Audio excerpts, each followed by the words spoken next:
Alors, on est parti pour 15 minutes, c'est ça? Non. Alors, c'est un cours pas si magistral sur magistral. Magistral étant notre dernier modèle de raisonnement, enfin, premier modèle de raisonnement. C'est un de nos modèles les plus récents. Et moi, quand on m'a dit ça serait cool de venir présenter magistral, je me suis dit bah pourquoi pas. Derrière ça, on m'a dit tu peux être aussi technique que tu veux. Je me suis dit bah ok, go. Donc là, je vais partir du principe que tout le monde dans la salle connaît déjà les bases sur les LLM. En plus, 15 minutes, c'est un peu court pour faire des rappels. Donc ne m'en voulez pas si je passe certains détails. Ça n'empêche pas que je vais quand même essayer de rester le plus clair possible, parce qu'on va quand même parler de concepts qui peuvent paraître compliqués de loin, mais de près, c'est quand même relativement intuitif. Il y a beaucoup de lettres grecques, de formules et tout ça, mais vous en faites pas, ça va bien se passer. Alors, déjà, pour comprendre pourquoi est-ce qu'on fait des modèles de raisonnement, il faut commencer par se poser la question des limites de ce qu'on appelle le budget de compute. En pratique, tout le monde, que ce soit le bricoleur du dimanche ou que ce soit OpenAI, tout le monde a un budget limité en puissance de calcul en GPU. Et à partir de ces limites-là, il faut définir dans quoi on investit son budget de calcul. Est-ce qu'on veut investir dans ce qu'on appelle du train time compute, c'est-à-dire passer du temps, des tokens et des floating operations par seconde, des flops, à entraîner des modèles le plus longtemps possible? Ou alors, est-ce qu'on veut changer un peu de paradigme et se dire, je vais miser sur le fait qu'à l'inférence, je peux générer de la connaissance supplémentaire qui va me permettre justement de débloquer une certaine classe de problèmes plus facilement qu'en faisant du brute force, entre guillemets, en faisant du train time. Donc, train time, test time compute, c'est un paradigme qui ne date absolument pas des LLM, c'est un paradigme qui existe depuis quand même assez longtemps dans la communauté ML. Et aujourd'hui, nous, on va parler de test time compute, parce que les modèles de reasoning, justement, euh, ils vont passer plus de temps à réfléchir qu'à se souvenir. Donc, s'il fallait reprendre un petit peu la genèse de l'entraînement d'un LLM, en partant du haut, on a toujours la première phase qui est le pré-training. Pendant le pré-training, vous allez apprendre à votre modèle à faire de la complétion. Donc, vous allez apprendre à prédire le token qui suit une certaine séquence. Donc, c'est un mode d'apprentissage qui est complètement non supervisé. Vient ensuite la partie fine-tuning. Dans la partie fine-tuning, on distingue deux choses. La première chose, c'est donc la partie où on va apprendre au modèle à utiliser du langage naturel, à répondre à des questions, à faire des résumés, à avoir une vraie conversation comme vous pourriez l'avoir dans les chatbots que vous utilisez au quotidien. Et à côté de ça, il y a ce qu'on appelle le preference fine-tuning. Le preference fine-tuning, vous allez en fait aligner le modèle par rapport à un certain type de comportement que vous vous attendez de ce modèle. Donc, vous avez probablement entendu parler d'alignement par rapport à tout ce qui est sécurité, par rapport à tout ce qui est safety au sens très large du terme, mais ça peut s'appliquer à beaucoup d'autres choses. En particulier, ça peut s'appliquer à la résolution de problèmes sur des tâches plus complexes. Et pour ça, dans la littérature aujourd'hui, il y a en gros deux grandes familles de méthodes qui existent. Donc des méthodes à base de reinforcement learning. Donc RLHF, pareil, c'est probablement un acronyme dont vous avez déjà entendu parler. RLVR, peut-être un peu moins, parce qu'un peu plus récent. Et du DPO. Donc aujourd'hui, nous, on va faire un focus sur la partie reinforcement learning.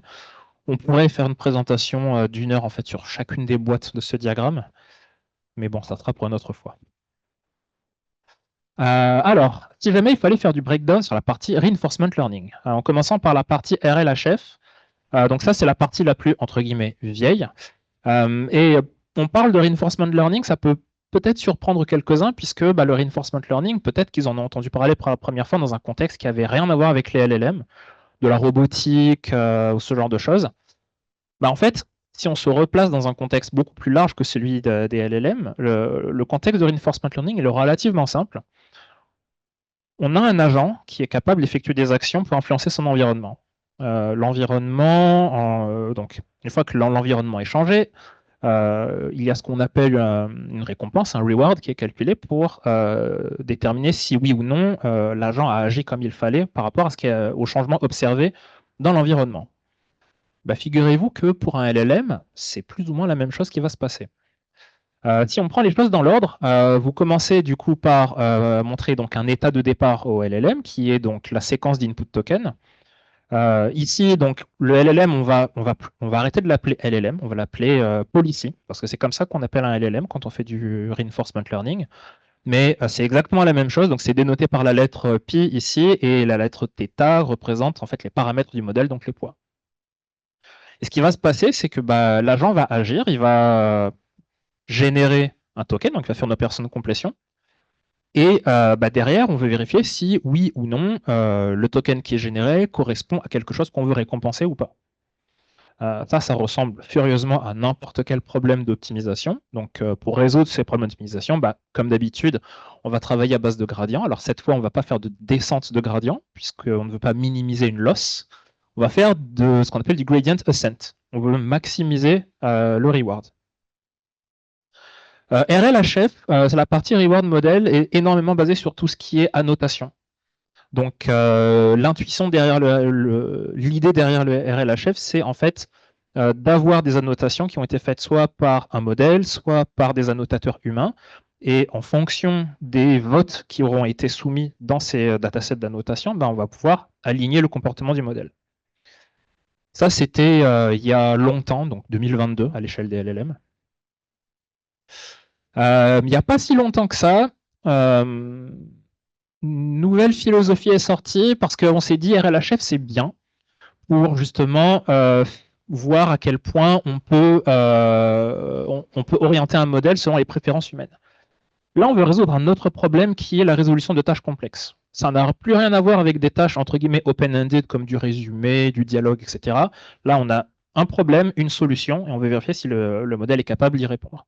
C'est pour ça qu'on va parler de verifiable reward. Le reward est conditionné par la vérification de la justesse de la résolution du problème ou pas.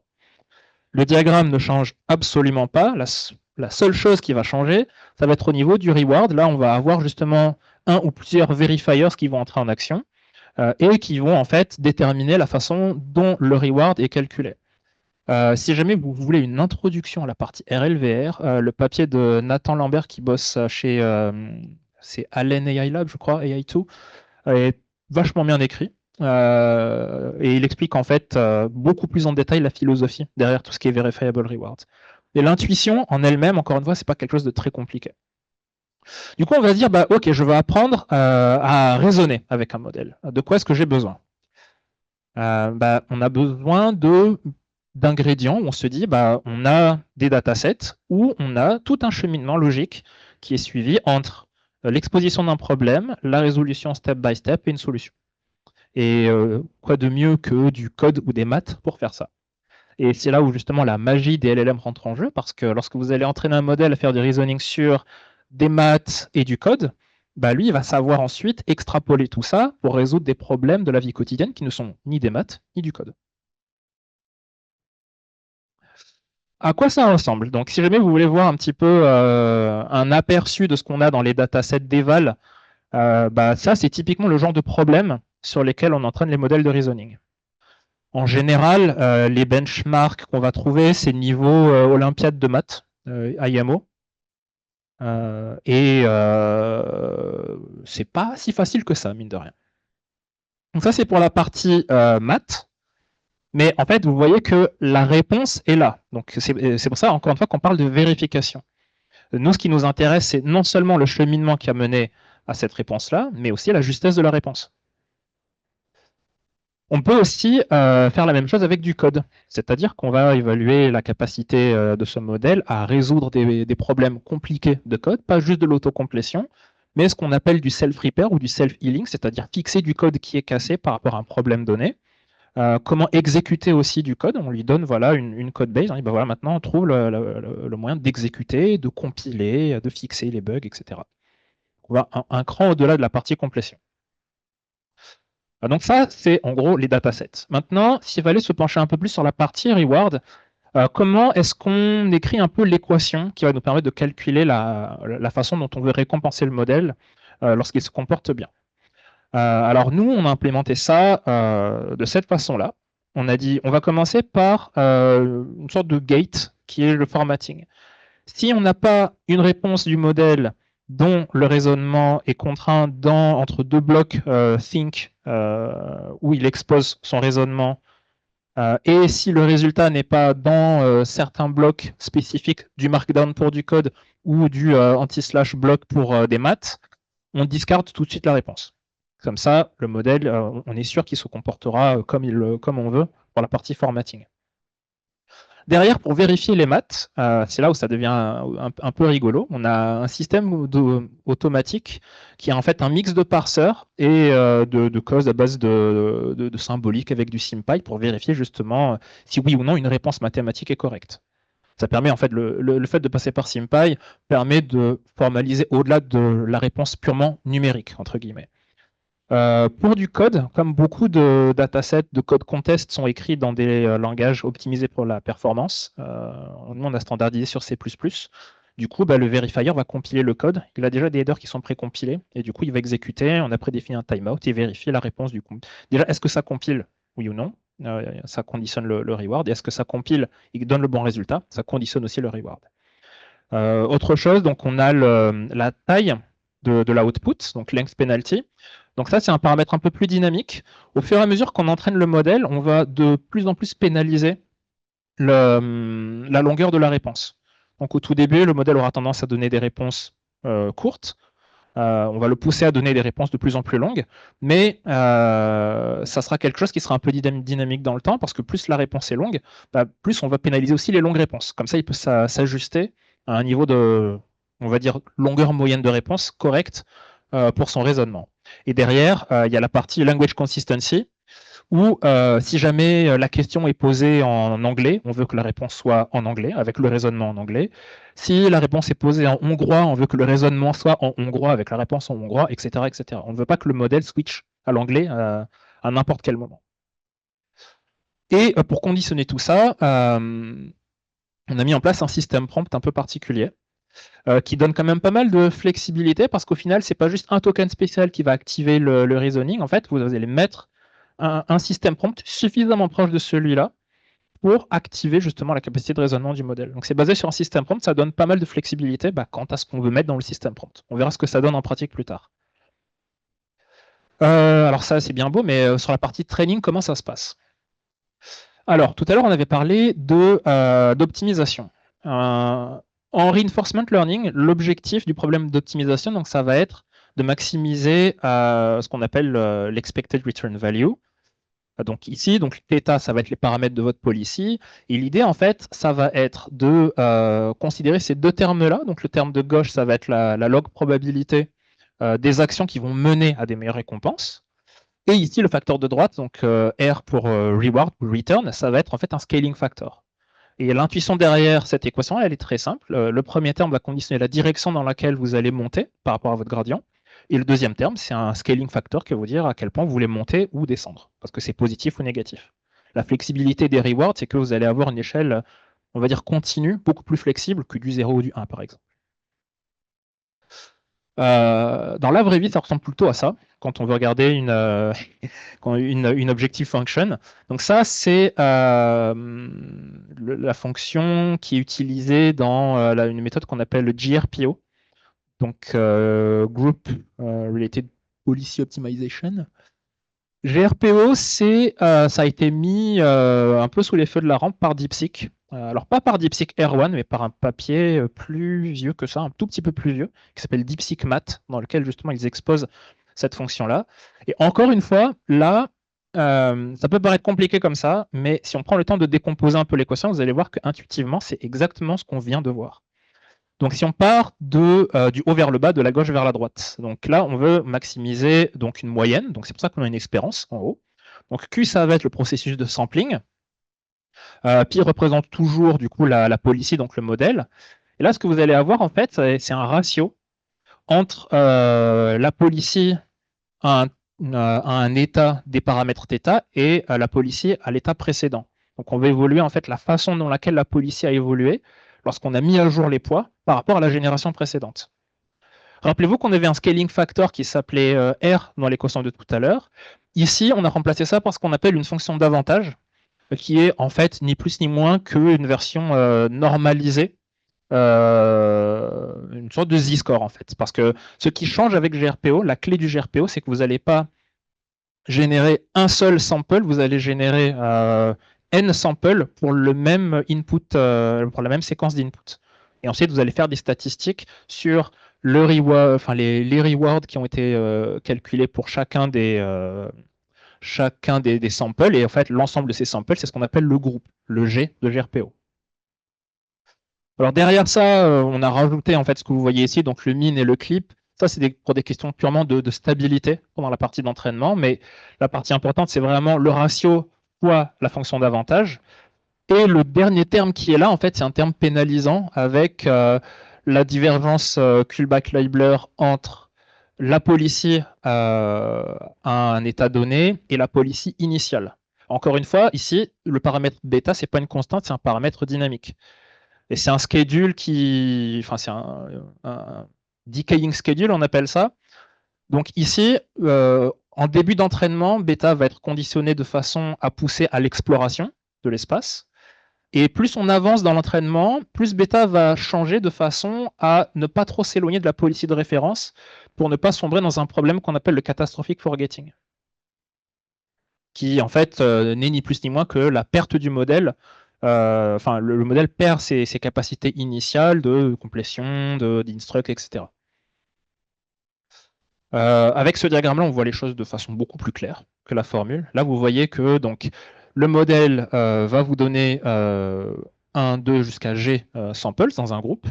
Vous allez, pour chacun des samples de ce groupe, calculer le reward. À partir de ce reward, vous allez avoir les fonctions d'avantage. Vous rapportez ça pour la mise à jour du policy model et vous pénalisez avec laquelle par rapport à la policy de référence. Et vous avez votre fonction d'objectif à maximiser. Une fois qu'on a fait ça, alors nous à Mistral, alors je sais qu'il y en a dans la salle qui souvent ne sont pas contents à cause de ça. Mais nous, à Mistral, on aime bien faire les choses à notre sauce. En fait, on aime ne pas trop s'aligner sur les standards. La mode, c'est de dire, je vais prendre un modèle qui existe et je vais faire ce qu'on appelle du cold start. Donc, je vais générer en fait des traces de reasoning à partir d'un modèle de reasoning déjà entraîné, déjà existant. Et ensuite, j'embraye sur du RL. Nous, on s'est dit non, on veut partir from scratch. On ne veut pas utiliser un modèle autre que les nôtres pour nos propres traces de distillation. Du coup, ce qu'on a fait, on est parti d'un modèle existant, donc Mistral Medium 3, et on a tout de suite commencé avec du RL dessus, directement. On s'est dit, il n'y a pas besoin de cold start, donc c'est l'approche pure RL. Et on a vu qu'au final, on s'en sortait plutôt bien. On n'a pas eu besoin de warm start le modèle, entre guillemets, pour avoir des bonnes performances. Mais on s'est dit que l'idée n'est pas non plus bête. Le fait de se dire, on récupère des traces pour préinitialiser un modèle.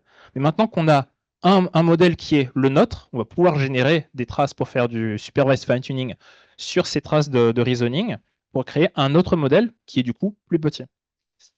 Pourquoi est-ce qu'on a fait ça? En partie parce que dans le papier de DeepSeek, ils avaient dit que on ne pouvait pas, en fait, à partir d'une certaine échelle, faire du pur RL. Du coup, on s'est dit, si, on peut, ça marche.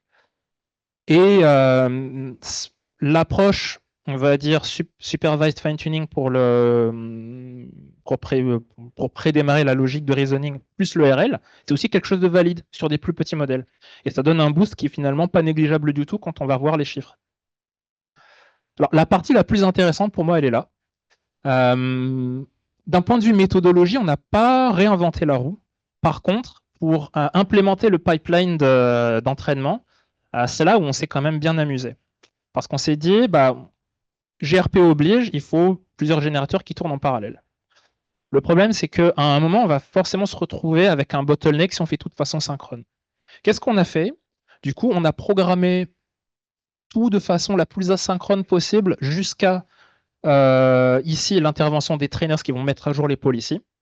Par contre, tout le reste est fait de façon complètement asynchrone. Ce qui fait qu'en pratique, il y a des fois, vous allez avoir les générateurs ici qui vont se retrouver sur deux états à la fois. Et nos générateurs, en fait, ne passent jamais offline. Vous allez avoir ici un générateur qui sera, par exemple, capable de finir la génération par rapport à une policy ancienne et de commencer la génération sur le nouvel ensemble de weights. Ça, du coup, c'est du bricolage, du bon gros bricolage qu'on a fait pour justement maximiser la communication inter-GPU entre tout ce qui était géré par côté trainer et côté générateur, parce qu'on s'est dit on veut aussi zéro cache. Donc du coup là c'est du NCCL pour ceux qui connaissent un petit peu, donc il n'y a quasiment aucune latence. On est presque sur du full asynchrone. Quid des résultats? Eh ben, on s'est rendu compte avec les deux modèles du coup qu'on a sortis, donc Magistral Medium et Magistral Small, on s'est rendu compte de plusieurs choses. Donc, il y a forcément les résultats de performance. On est arrivé en fait à matcher, à presque matcher les performances d'un DeepSeek R1. Alors, la version de janvier, attention, pas la version mise à jour. Alors, il faut partir du principe que DeepSeek R1, c'est à peu près 670 milliards de paramètres. Magistral Medium, c'est beaucoup, beaucoup, beaucoup moins que ça. Et Magistral Small encore moins. Et on arrive même, alors si on, donc là on avait regardé des métriques pass at one. Si jamais on regarde des métriques de majority vote at 4 at 64, majority vote, vous allez avoir en fait plusieurs générations de réponses et vous allez avoir un vote pour choisir quelle est la réponse qui a été la plus majoritairement représentée. Ben, en faisant de la métrique avec du majority vote, ben, on arrive même à monter à des chiffres assez intéressants quand on compare justement avec des modèles de type DeepSeek R1. On s'est aussi rendu compte de choses qu'on n'avait pas du tout anticipées. Magistral Medium, alors Mistral Medium à la base c'est un modèle qui est multimodal. Nous on voulait travailler que sur la modalité de texte. Du coup qu'est-ce qu'on a fait? Donc on a pris un checkpoint pré-entraîné de Mistral Medium, on a enlevé l'encodeur de vision, on a entraîné sur la partie reasoning, et à un moment il y a quelqu'un qui a dit qu'est-ce qui se passe si on rebranche le vision encoder? On a rebranché le vision encoder et on s'est rendu compte que ça, sans aucun entraînement supplémentaire sur la partie multimodale, le fait d'avoir fait de l'entraînement de reasoning que sur le texte, ça a aussi boosté les performances sur le multimodal. Ça, au début, on s'est dit, il y a une erreur quelque part. On a tout revérifié. Ben justement, on s'est dit, on va faire tourner ça sur plein de benches différents pour vérifier. Et à chaque fois, on s'est rendu compte que les performances étaient meilleures. Ça, c'est un insight intéressant. Alors, je pourrais vous parler d'autres choses. Alors, il y a pas mal de choses hein, qu'on a rajouté. Donc, language consistency. On a aussi un peu tweaké la fonction GRPO. Mais ça serait plus marrant de vous montrer des exemples concrets de à quoi ça sert un modèle de reasoning en particulier. Alors, il y aura deux exemples. Le premier, ça va être comment est-ce que vous intégrez un modèle dans un chatbot pour faire justement du reasoning à partir d'outils. Et le deuxième, c'est bah, comment est-ce que vous allez pouvoir assembler un barbecue dans un jardin si vous êtes Homer Simpson et que vous n'avez pas lu la notice. Alors, à quoi ça va ressembler tout ça? Donc, le premier exemple, ça va être l'exemple du chat. Le chat, c'est notre assistant conversationnel. Et la particularité du chat, c'est qu'il a accès à beaucoup de choses. Pas juste à un modèle, il sait exécuter du code, il sait ouvrir ma boîte mail, il sait ouvrir mon Google Calendar. Donc si je lui pose cette question-là, et que je lui demande de répondre en one shot, d'après mon calendrier, combien de temps est-ce que j'ai passé dans un TGV ces 3 derniers mois? Pour la petite histoire, je suis en remote depuis le sud de la France, donc je fais les allers-retours assez souvent. Et trace-moi un graphe pour illustrer tout ça. Si je clique là-dessus, alors il va réfléchir très vite.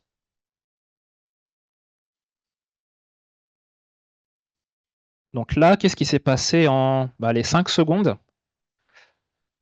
Il a commencé à raisonner. Donc là, ce que vous voyez ici, c'est ce qu'on appelle la trace de reasoning, c'est-à-dire tout le cheminement logique que le modèle a suivi. Donc il a compris que il fallait aller chercher des informations. Il a compris qu'il fallait peut-être aller chercher dans un calendrier Google Calendar. Est-ce qu'il a compris ça ou pas? Il n'a pas compris. Il n'est pas allé chercher dans le calendrier. Donc on va réessayer.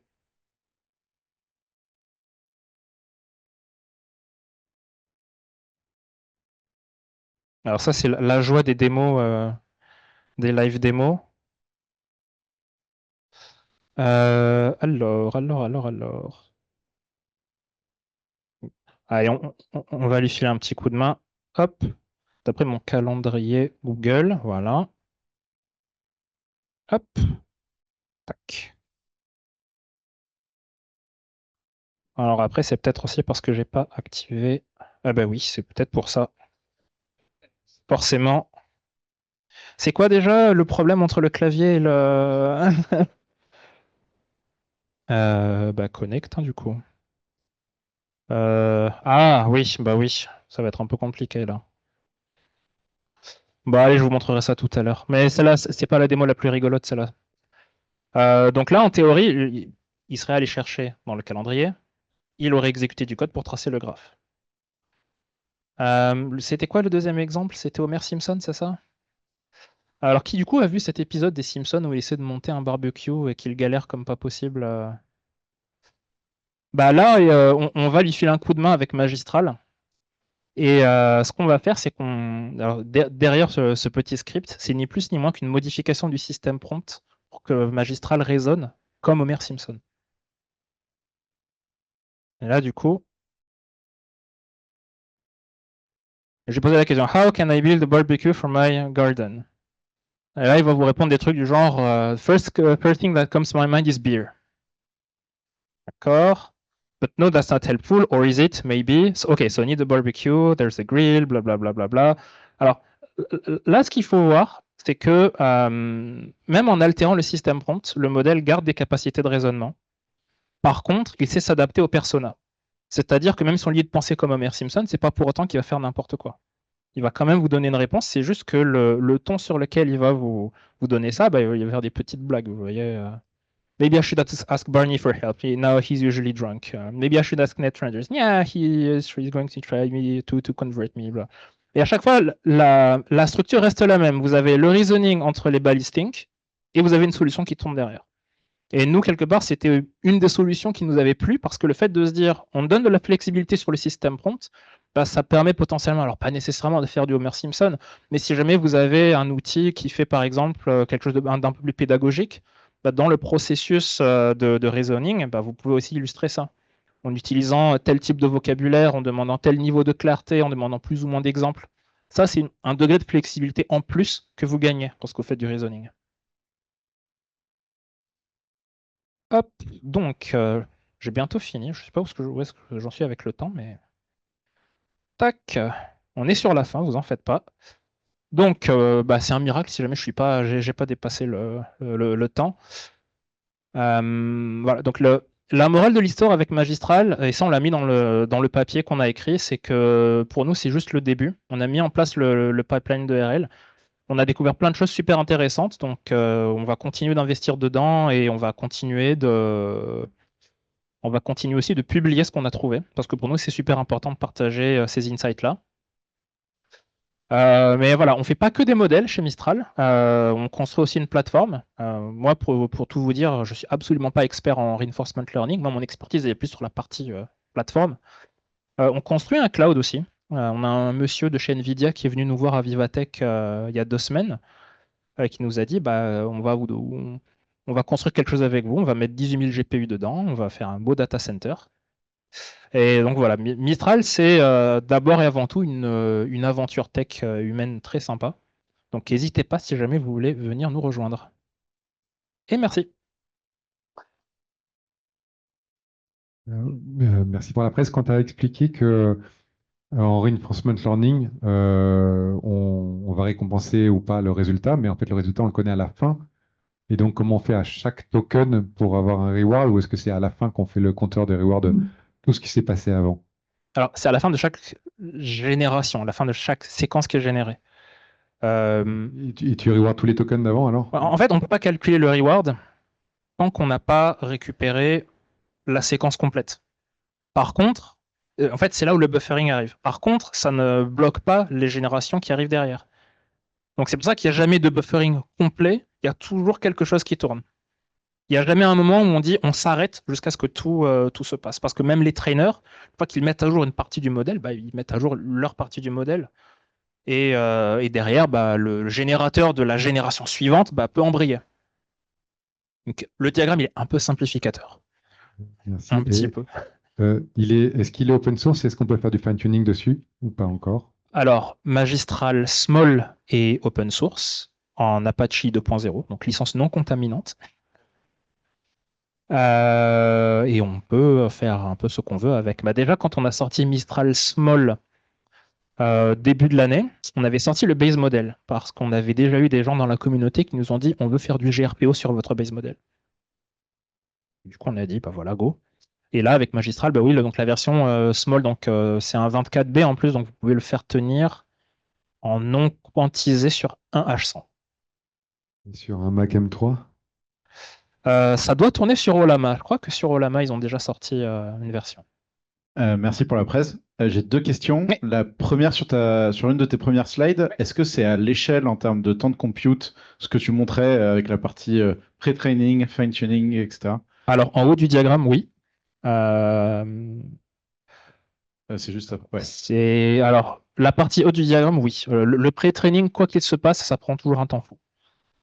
Et là encore, je suis généreux. En général, c'est les 95 plus % du budget qui passe dans le pré-training. Et derrière, c'est un zoom sur la partie fine-tuning. Euh, Ça va dépendre sur le fine-tuning, ça va dépendre de comment est-ce qu'on fine-tune le modèle. Il y a des gens qui vont passer plus de temps à faire du supervised fine-tuning parce qu'ils veulent vraiment un assistant conversationnel aux petits oignons. Il y en a qui vont passer beaucoup plus de temps sur la partie alignement parce qu'ils ont des considérations spéciales sur tout ce qui est safety, par exemple. C'est là où il y a un peu plus de variabilité.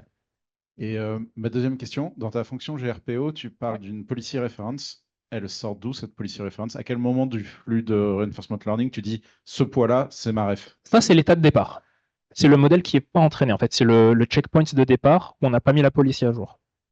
C'est pour ça, en fait, qu'on ne veut pas trop s'éloigner non plus de l'état de départ pour garder quelque chose de cohérent. Et là, en fait, l'idée de ce facteur-là, c'est d'abord, en début de training, de surpondérer cette partie-là. Et petit à petit, la pondération va basculer de l'autre côté du calcul de la divergence.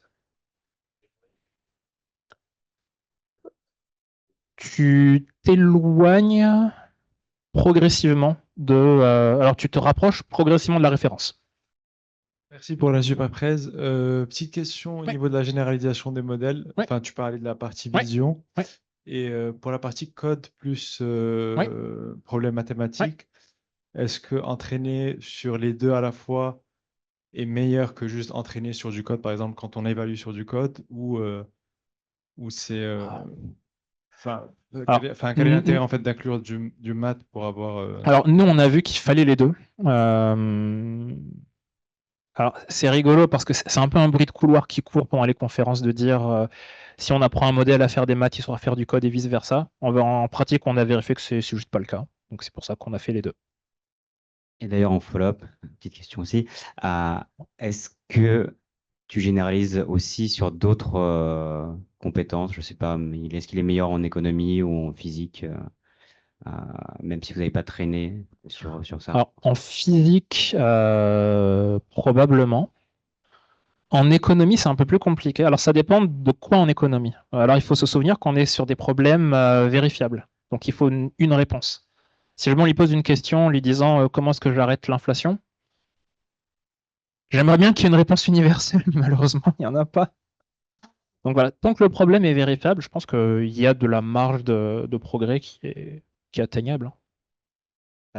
C'était une question plutôt concernant donc l'ascente de gradient. Ouais. Est-ce que j'imagine que c'est sensible au même problème que la descente de gradient, c'est la possibilité d'atteindre des extrémums locaux. Ouais. Est-ce que vous avez une façon particulière d'éviter ces problèmes localisés?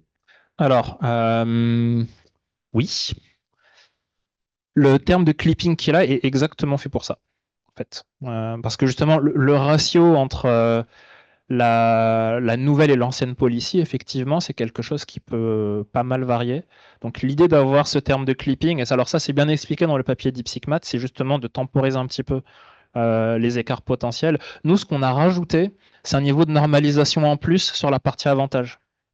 On s'est rendu compte qu'en normalisant aussi euh, le scaling factor, bah, ça rajoute de la stabilité.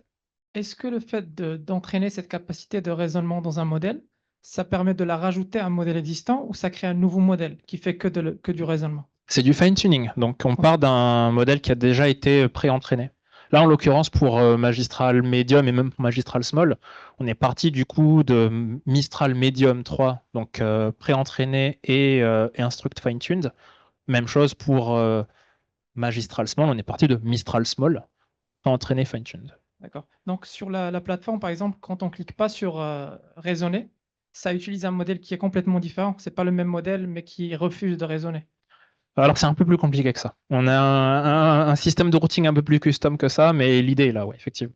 D'accord. Et le raisonnement, c'est c'est une seule passe ou c'est un modèle qui s'appelle lui-même de façon récursive, en quelque sorte? En fait, le modèle. Alors, c'est une bonne question. Intuitivement, on peut se dire que le modèle sait faire de l'introspection, entre guillemets.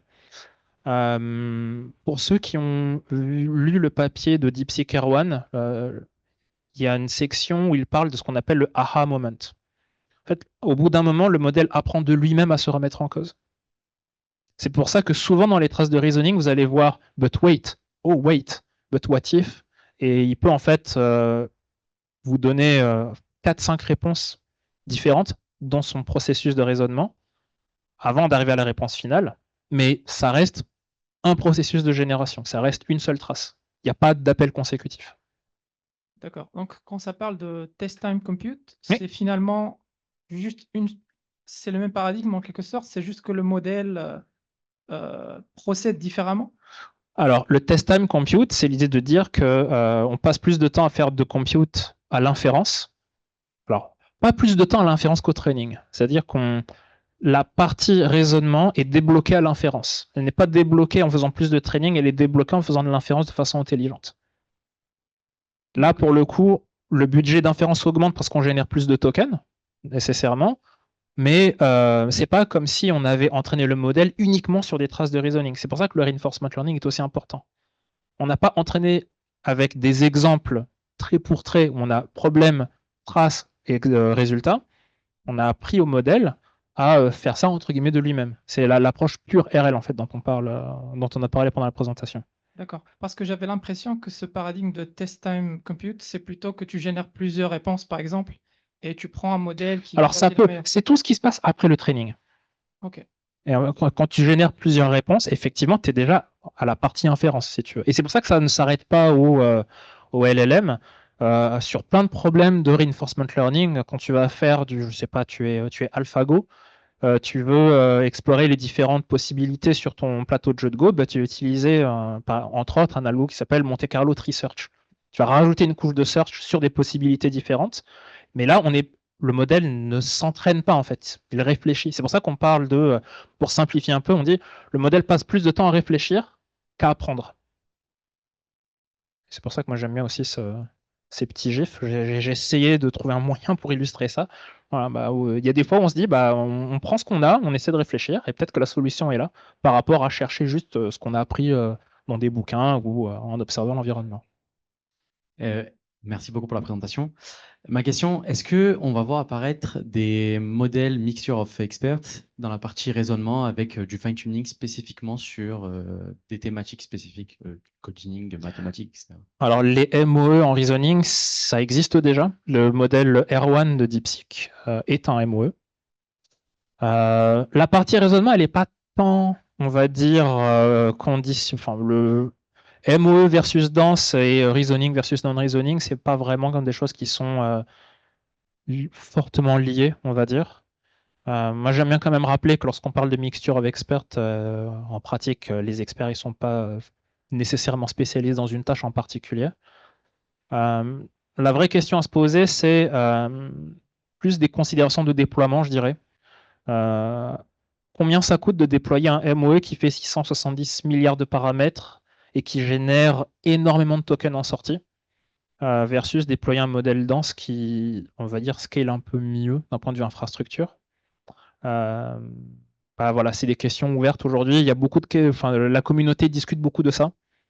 Mais aujourd'hui, l'enjeu avec les modèles de reasoning, c'est vraiment l'inférence, tout ce qui est long contexte. Parce que là, on l'a vu sur le chat, surtout quand le modèle prend du temps à réfléchir, on ne veut pas attendre trop longtemps.